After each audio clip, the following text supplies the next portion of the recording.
It's a little somber, actually, but not hopeless. It's never, never hopeless. You must remember that. Absolutely. The somberness is that I did a few speeches in the past and I actually wish they didn't come true, but they have. We can see what's very clearly happening. They're taking the big corporations, they're destroying small business, they are getting rid of cash, so you have no choice but to use their system to buy things. And now they're going to use that as leverage to get you to take their shot. Nope. No way. If you look at what exactly, no way. But we must remember that this is the plan. So just saying no way isn't going to cut it. The time's coming where we're going to have to do something.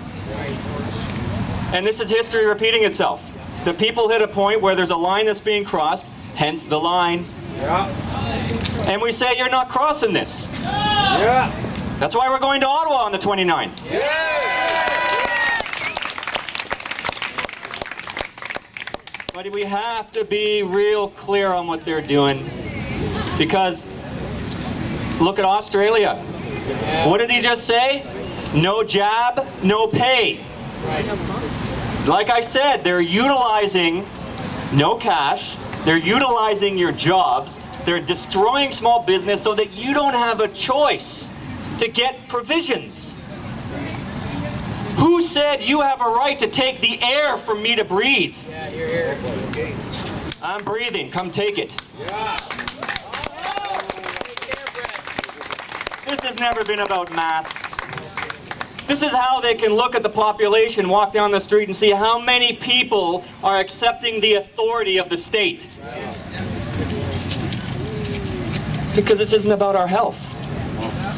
What did they tell us? It's about your safety and your health, your security and your safety. Oh, it's not about the security and safety of me, it's the security and safety of you from us. I used to say we're the 99%, but I actually think we're the 99.9%. Yeah.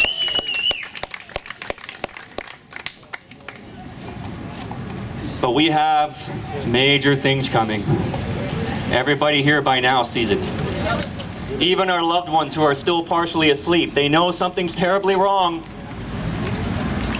We have children who aren't getting sick. If you go to Health Canada or go to any of the documents published on Public Health Ontario, they say 1 death for under 19.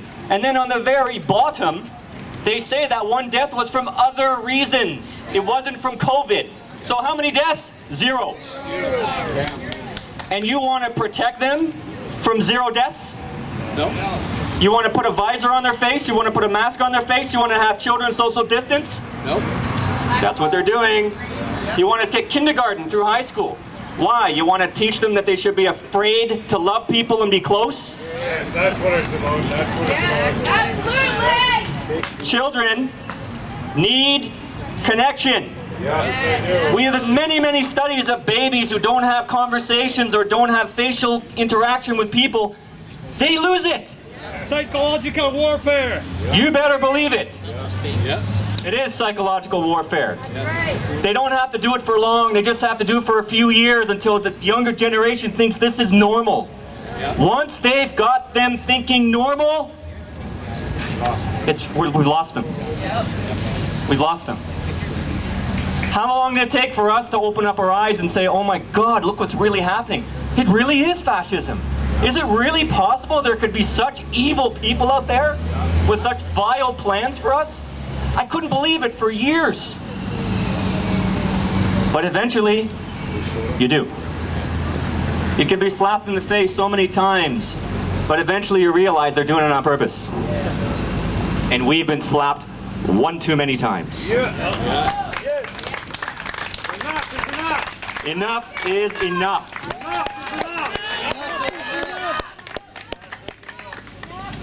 I'm a teacher. I don't know if I have a job in the beginning of the year. I don't care. I don't care. Because when the day comes and I have to look at my boy, he's not even 2. There's no way that I'm going to look 10 years down the road and look at my boy and say, I didn't try to fight for you. Because you just imagine, there's a great saying that I've always listened to. It goes like this: the sublimity of wisdom is doing in death what's desired in life. I don't want to be on my deathbed looking at my boy saying, I'm sorry you've been enslaved. I'm sorry I didn't do anything. I'm sorry I listened to the elected officials who did not have my best interests in mind. And I am so sorry that they put a quarantine camp that could take you and I don't know what they do to you. That is a line that cannot be crossed. For far too long, people have been looking at all these other issues. But if you go after the heart of the matter, these people want our kids. They want their minds, they want their souls, and they want them. And I don't have to go down the rabbit hole for you to know exactly what I'm talking about. Pedophiles, scumbag. And look at that, just on the news. They actually had some of these questions asked on the mainstream news in the US. They don't do that unless they're worried. They don't do that unless they know they can't contain something. So like I said, there is a somber feeling why I'm standing up here right now, because it feels like we're not moving forward. But we are. Oh God, we are. We are. I can already tell. I've talked with some of you. You've talked to some of your loved ones who usually don't hear, but they're starting to question things, aren't they? Especially when it came to the kids and the schools. I personally think this is a bit of a distraction. Get us focused on the schools, because of course that's where our focus is. But meanwhile, what are they doing? No jab, no pay. No food, no pay. Don't get your chip, you can't shop.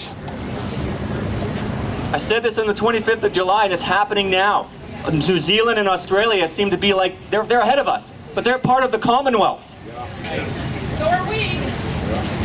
The health officer of Toronto already said they've approved quarantine facilities. I saw an article in the Barrie Times. They're already preparing us in our minds for curfews.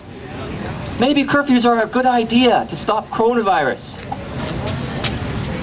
You don't even have a test to test for it. You haven't even isolated the virus to know what you're comparing with. And you want to come into our homes and force test us with 50% false positives and then take our families? I don't think so. We draw the line.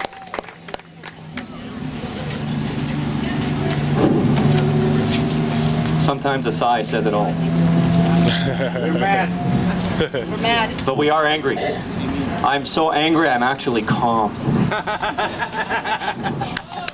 I just want to breathe and the heart rate just starts going. But you know what? There's something I realized that we have to do. If they're going to try to starve us out, there's something they did in World War II. It was called victory gardens. And that was what they did. The people had their own gardens, or maybe it was hydroponics in their home, because they knew the soldiers would still need food. Because if you starve out the enemy, they can't win. If they're going to control our provisions,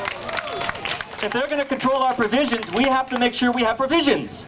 Start a garden in your backyard. Talk to people. Get to know each other. Make sure we have food. Ride the wave.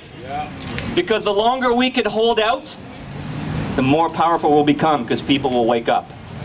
So make sure you can take food for your family. Start a garden. Victory gardens is what they did in World War II, and it worked.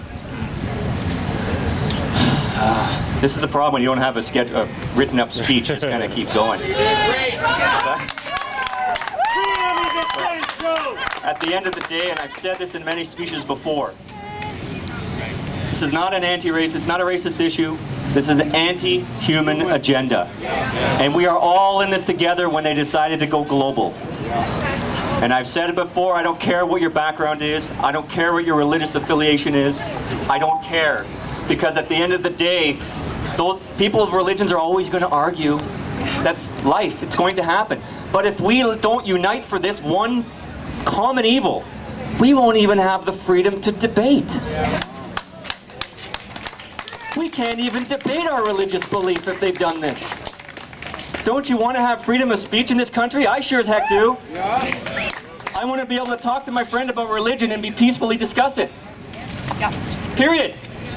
But they're going to take that too. The state is not my God. The globalists are not my God. And they're going to learn soon that they are not gods. They're just people who think they're better. You don't own this world, you don't own the air, you don't own the ground. History has shown us that when you take advantage of people, the people draw a line and things change.